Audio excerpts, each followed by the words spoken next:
que é uma pauta efetivamente bombástica.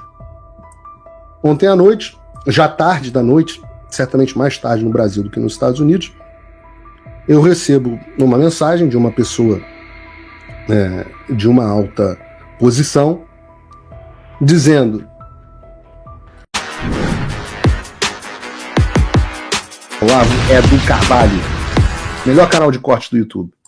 Opa, eu sei que você não aguenta mais ouvir, eu pedi para você fazer o triplo C, curtir, comentar e compartilhar, mas eu peço porque 4 entre cada 10 pessoas sequer estão inscritas no canal e a maioria não ativa as notificações e nem curte o vídeo, e isso prejudica o nosso algoritmo. Então ajuda a gente aí, brigadão. E eu volto a falar do embaixador Rubens Barbosa, o vídeo até foi eu tirei do Twitter do Mafinha, do Barba, um abraço para ele,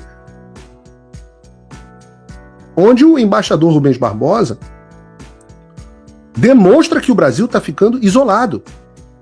Coloca o vídeo pra gente, por favor, mais outro trecho da entrevista do embaixador Rubens Barbosa. Também, só para completar o que foi dito aqui. Você sabe que a Europa era o parceiro do Brasil para defender essa regulamentação das Big Techs. Acabou isso, a Europa já cedeu, o Brasil vai defender sozinho as posições que a gente está vendo aqui no Brasil em relação às Big Techs americanas. Então você está tendo... Pô, obrigado, embaixador. Não é mais o Paulo Figueiredo dizendo que nem um maluco no Paulo Figueiredo Show? Alguém me diz no chat, eu nem sei, ele foi embaixador, acho que do Fernando Henrique, né? O Brasil ficou sozinho. O mundo virou. O Brasil ficou sozinho. Projeto de lei regulando rede social. Vocês acham que tem clima para votar isso no Congresso ainda? Agora, em março, o STF vai querer votar de novo regulação de marco civil da internet para regular as redes sociais. Vocês vão mesmo achar que vocês vão conseguir segurar o mundo? Vocês precisam de muita coisa para isso. Vocês não são o Xi Jinping. Vocês não são o Maduro. Vocês não são o Kim Jong-il. Vocês não consolidaram o poder a esse ponto ainda. Pode ser que consolidem, porque muita gente fala assim, mas Paulo, sanções não ajudaram na Venezuela, não ajudaram em Cuba. É um pouquinho de estupidez esse comentário. Porque é claro que sanção só funciona agora. Se tivessem cancelado... eu vou dizer o que eu digo dentro do Congresso. Eu falo o seguinte: nós somos um paciente que está com câncer. Se você trata o câncer do paciente logo no início, você tem câncer que você dá um comprimido pro cara e o comprimido tem um efeito e você consegue... Não deveria nem usar essa metáfora levando em consideração o caso do Constantino, mas até é pertinente. Se você trata o câncer logo no início, você faz ali umas sessões, dá um comprimido, passou um pouquinho, você talvez precisa de quimioterapia. Apareceu a bola, você precisa de quimioterapia. E a quimioterapia tem efeito, já é mais duro, já tem efeitos colaterais mais duros. Se você não tratar e o câncer se alastrar, você pode tentar quimioterapia, radioterapia, cirurgia, o paciente fica todo arrebentado, reduz o risco de vida, mas às vezes ainda dá para salvar. Agora, chega num ponto que nenhuma dessas medidas salva mais. E Cuba chegou a esse ponto. A Venezuela chegou a esse ponto. Será que o Brasil vai chegar a esse ponto? O que eu digo, aliás, se tivessem apresentado esse projeto de lei que cortava, ou se o Trump, né, tivesse sido presidente, tivesse cortado o dinheiro da USAID em 2019 e 2020, não existia Alexandre de Moraes. Não existia complexo industrial da censura. Só foi possível graças ao dinheiro americano. Agora é tarde demais. Isso só não vai curar o paciente. Mas e os vistos? Os vistos são importantes. Radioterapia é bom, mas sozinho não vai mais curar. Os vistos, se tivessem acontecido, se os vistos desses caras tivessem sido caçados 1 ano e meio atrás, muito do que está acontecendo agora teria sido evitado.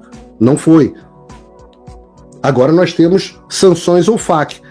Sanções OFAC resolvem agora? Com certeza. Mas se não forem aplicadas agora, antes da consolidação do poder, que é exatamente o caminho que está sendo tentado pelo Alexandre e pelo regime do Alexandre Lula, nem as sanções OFAC funcionam mais. E é por isso que a gente está andando tão rápido.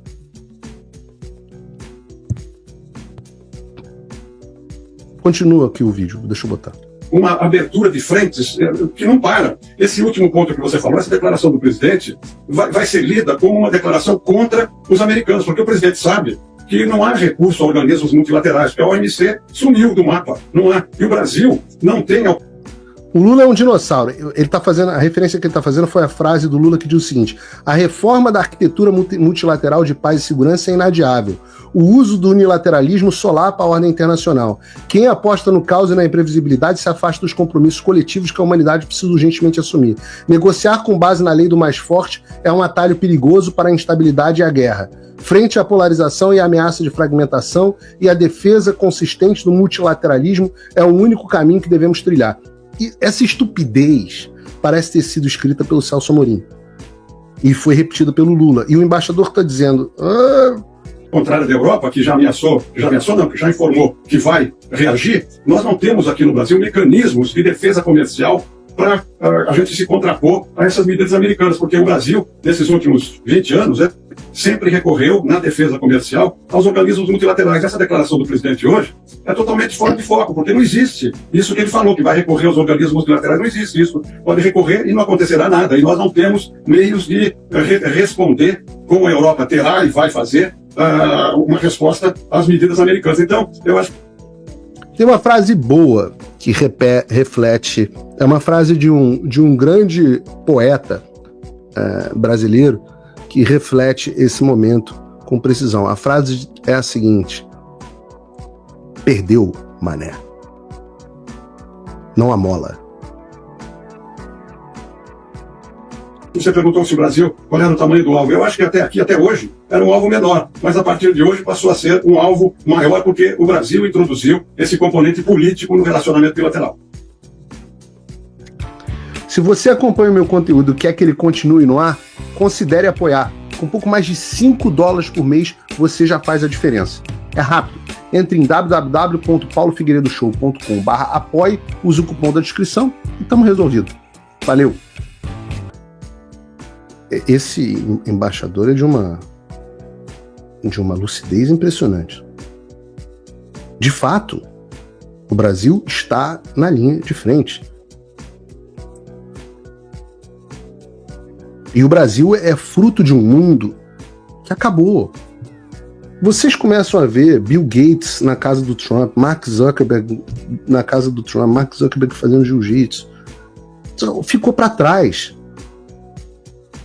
O Alexandre está preso no mundo e o Lula estão presos no mundo de 2022. Claro, porque a estratégia que eles utilizaram deu certo. Eles tomaram o poder, que é diferente de ganhar as eleições. Só que, na guerra, o cenário muda.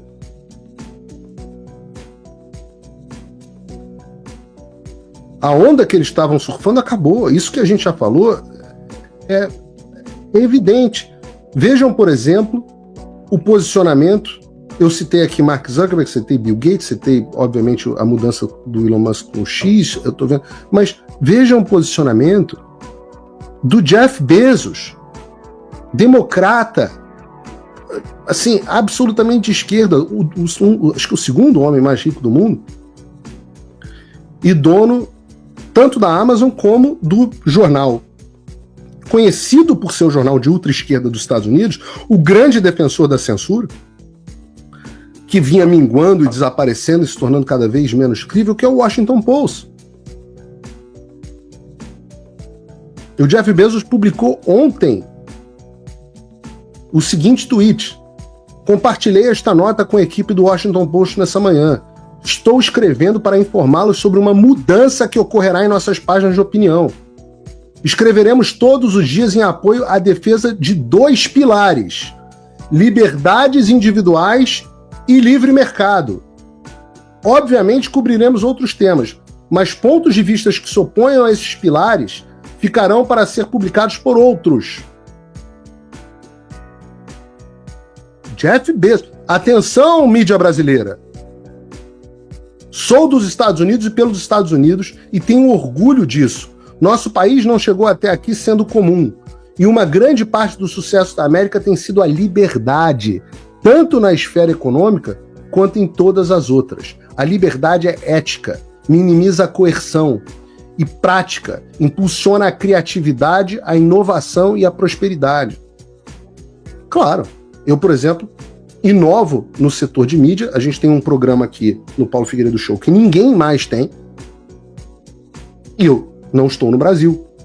E o que acontece? A criação, a inovação, ela não chega. E aí o Brasil tem que ficar com esse regime de televisão que está preso na década passada. E por isso é decadente, por isso a audiência é tão moribunda. Por isso que nós estamos aí a 38 mil pessoas assistindo agora. Com todas as censuras. Continua o Bezos. Estou confiante que os mercados livres de liberdades individuais são o caminho certo para os Estados Unidos. Também acredito que esses pontos de vista estão subrepresentados no atual mercado de ideias e opiniões jornalísticas. Está dizendo que vocês, jornalistas, simplesmente falam para si mesmos. E por isso que os Paulo Figueiredos prosperam. Não sei se há outros Paulo Figueiredos, mas em certo sentido há. O Paulo Figueiredo, o Constantino, o Alan, a Ludmilla, em certa medida a Revista Oeste, certamente a Ana Paula Henke. Estou animado para juntos preenchermos essa lacuna. Meus amigos, acreditem em mim quando eu falo. Olha o termo, parece que ele combinou. Vamos preencher essa lacuna. Existe uma lacuna de mercado.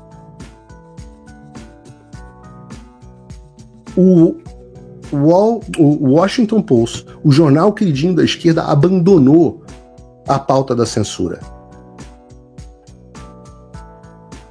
A onda na qual o Alexandre surfou acabou. E vem um tsunami na direção dele. Principalmente no que se refere ao papel das Big Tech. E isso fica muito claro com esse assunto que nós vamos entrar agora. Que é uma pauta efetivamente bombástica. Ontem à noite, já tarde da noite, certamente mais tarde no Brasil do que nos Estados Unidos, eu recebo uma mensagem de uma pessoa de uma alta posição dizendo: amanhã teremos mais boas notícias para vocês. Para vocês ele se refere ao Brasil. E aí, obviamente eu falo assim, mas né, agora estão fazendo tic-tac comigo. Estão fazendo tic-tac comigo. Deixa eu ver uma notícia aqui que saiu do Trump.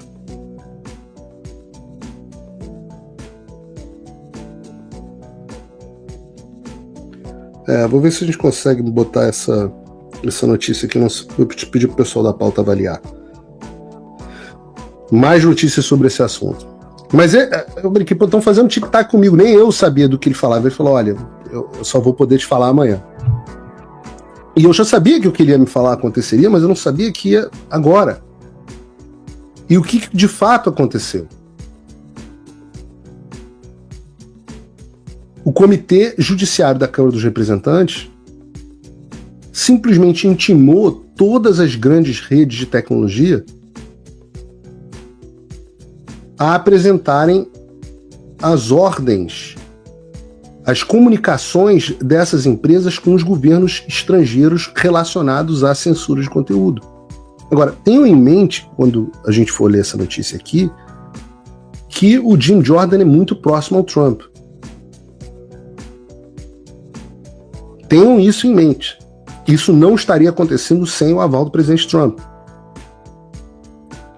E hoje me disseram que realmente teve o aval do presidente Trump.